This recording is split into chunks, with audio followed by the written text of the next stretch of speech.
J'entendrai le résultat du premier tour. Parce que quand un pays s'exprime dans un premier tour, il faut essayer de comprendre ce qu'il a voulu dire.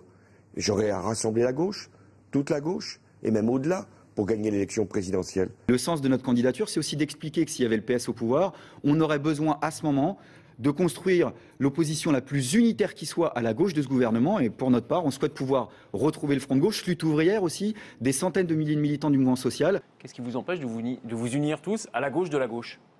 Là, il faut faire court, Philippe Poutou. Alors, vite fait, Mélenchon, c'est pas l'adversaire, les militants du PC et du PSG sont des camarades de lutte. Donc, s'il y a un succès de ce côté-là, tant mieux, ça nous arrange, parce que derrière, ça peut redonner la pêche à ces militaires-là. Mais on n'est pas d'accord politiquement sur une chose, c'est que si c'est pour se mettre à la remorque d'un gouvernement socialiste et de Hollande, si c'est pour nous faire le coup de la gauche plurielle, on n'est pas d'accord. Nous, on pense qu'aujourd'hui, pour changer les choses, il faut une riposte unitaire, il faut un outil politique qui soit complètement indépendant du Parti socialiste. Il faut qu'on se batte et on est prêt à le discuter avec les militants du front de gauche et de lutte ouvrière.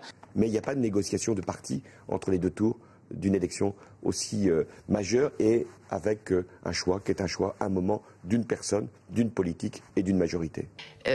Les uns et les autres nous mettent sur la table de beaux programmes électoraux, de belles promesses. En réalité, pas une ne sera tenue, pas un de ces programmes électoraux ne seront tenus, parce que la réalité de ce qui va se passer est d'ores et déjà planifiée, décidée, programmée. Je suis coincée un peu entre la gauche molle qui ne promet rien et la gauche folle qui promet tout. Ça, c'est François Hollande et Jean-Luc Mélenchon. Et moi, je représente la gauche raisonnable, je représente l'écologie qui essaye de voir le monde tel qu'il est et qui ne raconte pas des baratins. Et j'ai présenté un projet avec une seule centrale qui fermera durant le prochain quinquennat. Fessenheim, la plus vieille, et sur une zone sismique. Tant pis pour Evajoli.